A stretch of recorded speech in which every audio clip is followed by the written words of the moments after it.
સ્વાગત છે તમારું આજના આપણા નવા બ્લોગમાં। અને હું અત્યારે કેશોદમાં આવ્યો છું। કેશોદમાં આપણે અહીંયા જે ગણેશ ચતુર્થીની તૈયારીઓ છે કેવી રીતે ચાલી રહી છે, અલગ અલગ જગ્યાએ ભગવાન શ્રી ગણેશની મૂર્તિઓ આપણે જોવા મળે છે। એવી જ રીતના અહીંયા હું તમને લઈને આવ્યો છું અત્યારે। તો આવી જાઓ, હું તમને બતાવી દઉં આજે આપણે ભગવાન શ્રી ગણેશની જે મૂર્તિઓ અલગ અલગ રૂપના દર્શન આપણે અહીંયા જે આપણે કરવાના છીએ। અહીંયા જુઓ, સૌથી પહેલાં એક નાની એવી મૂર્તિઓ જોવા મળે છે ભગવાન શ્રી ગણેશની, જેમાં હાથી ઉપર ભગવાન શ્રી ગણેશ અહીંયા બિરાજમાન છે। 4 હાથ છે, હાથી ઉપર છે, સાથે લડ્ડુ ને એવું બધી છે। પૂરી ડિટેલ્સ હું લઈ આપું કેમ કે એમાં આપણે વિડીયો બહુ મોટો થઈ જશે, પણ હું તમને અહીંયા ઝડપથી બધા રૂપ જે છે એ બતાવવાની કોશિશ કરીશ, તો તમે જોતા રહેજો। આ જુઓ, અહીંયા આ રીતની કંઈક મૂર્તિઓ જોવા મળે છે। તમે જ્યારે પોઝ કરીને વિડીયો જોશો તો તમને આરામથી ઝૂમ કરીને વિડીયોમાં તમને મૂર્તિઓ છે ને સારી રીતે દેખાશે। તમે જો અહીંયા એક મૂર્તિઓ છે, અહીંયા તમે જુઓ આ રીતની એક બતક છે કે હંસ છે, આઈ ડોન્ટ નો, પણ તમે જોઈ લો તમારી રીતે। આ રીતના એક મૂર્તિ જોવા મળે છે। અહીંયા એક મૂર્તિ જોવા મળે છે જે મૂષક મહારાજની ઉપર ભગવાન શ્રી ગણેશ અહીંયા બિરાજમાન છે।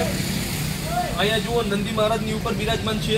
નંદી મહારાજ જ છે આઈ થિંક, હા, શંકર ભગવાન તો નંદી મહારાજ ઉપર જ બિરાજી છે। તો એ રીતનું આખું રૂપ છે અહીંયા જુઓ, આ શેષ નાગની વધારે છે, 1 2 3 4 5 6 ને 7 ફણવાળા એક નાગ છે, જેમની ઉપર ભગવાન શ્રી ગણેશ બિરાજમાન છે, સિંહાસન બનાવીને। અહીંયા મૂષક મહારાજ ઉપર છે બિરાજમાન। અહીંયા જુઓ પાછું કંઈક એ રીતના હંસ કે બતક જેવું છે। અહીંયા શેષનાગ જેવું છે। અહીંયા એક આ રીતની અલગ મૂર્તિ જોવા મળે છે આપણે, અને ચાલો બતાવી દો। અહીંયા આ રીતના લાઈન લાગેલી છે, કટલી આવી રીતના અલગ અલગ મૂર્તિઓની જુઓ, છેક સુધી અલગ અલગ મૂર્તિઓની આવી રીતના લાઈન લાગેલી છે। અને હવે હું તમને અહીંયા બતાવી દઉં કે અહીંયા તમને સેમ પેલી પેટર્ન ટાઈપ જ આપણે મૂર્તિ તમને જોવા મળે છે, પણ એક કલર છે ને નાગનો અલગ જોવા મળશે તમને। અહીંયા મૂષક મહારાજ ને એ બધું, અહીંયા આપણે જે દગડુ શેઠ જે ગણેશ મહારાજ છે મુંબઈમાં બિરાજમાન, એમની અહીંયા કોપી અહીંયા બનાવવામાં આવી છે।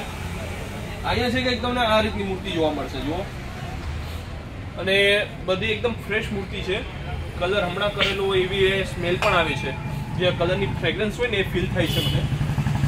અહીંયા આપણે ભગવાન શ્રી ગણેશની આ રીતના મૂર્તિ છે ને અહીંયા જુઓ, એક યુનિક વસ્તુ એ છે ને હું તમને એ બતાવું, ભગવાન શ્રી કૃષ્ણની મૂર્તિ પણ સાથે જોવા મળે છે અહીંયા। અને હવે જો અહીંયા ભગવાન શ્રી ગણેશ છે, એમની અહીંયા મૂર્તિ છે। અહીંયા આ રીતની મૂર્તિ જોવા મળે છે, અહીંયા આ રીતના મૂર્તિ જોવા મળે છે, અહીંયા પણ જોવા મળે છે આ રીતે। અહીંયા તમે જોઈ શકો છો, અલગ અલગ રીતની બધી આપણે મૂર્તિઓ તમને જોવા મળશે। અને આખી આ રીતના આ મૂર્તિઓ છે। અહીંયા જો તમારે લેવી હોય તો કેશોદમાં આ જગ્યાએ તમે આવી શકો છો। કેશોદમાં તમે બાયપાસ વળશો ને એટલે તમને મૂર્તિઓ આ રીતના અલગ અલગ ઠેકાણે મૂર્તિ જોવા મળશે।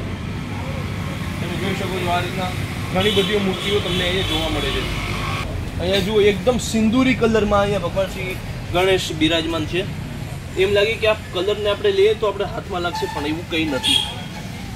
એ ટાઈપની અહીંયા ફીલ રાખવામાં આવી છે કે આપણે આમ હાથ રાખશું તો આપણે સિંદૂર ચોંટી જશે, પણ એવું કંઈ નથી। જુઓ, કંઈ નથી લાગ્યું મારા હાથમાં। તો આ રીતનું છે અહીંયા તમે આપણે હું તમને બહાર એક મોટી મૂર્તિઓ છે ને એ બતાવી દઉં।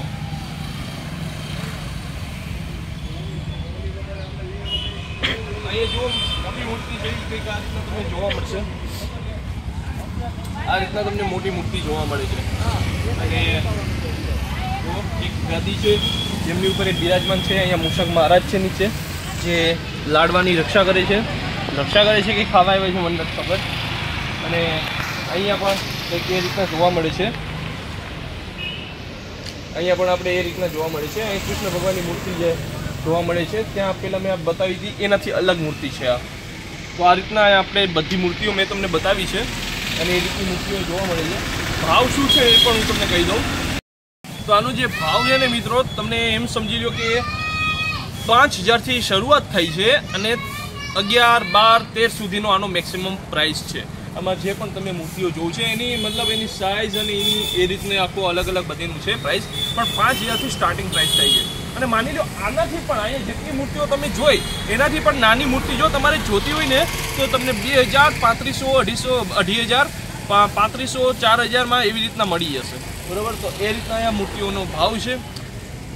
આખા કેશોદમાં તમે આવી રીતના અલગ અલગ જગ્યાએ જઈ અને મૂર્તિઓની તપાસ કરી શકો છો. ગણેશ ચતુર્થી આવી રહી છે. મારા તરફથી તમને અત્યારથી ભગવાન શ્રી ગણેશ ચતુર્થીની ઘણી બધી શુભકામનાઓ. તો મિત્રો આજનો જે આપણો બ્લોગ તો એ રહી છે અહીં સુધી. તમને વિડીયો પસંદ આવ્યો તો પ્લીઝ વિડીયોને લાઇક કરજો, ચેનલમાં ના હોય તો સબસ્ક્રાઈબ કરજો. આ વિડીયો વધારેમાં વધારે લોકોને શેર કરો, ફેલાવો, પહોંચાડવા બધામાં. મળીએ આપણે જલ્દીથી નવા બ્લોગમાં. ત્યાં સુધીમાં બાય બાય.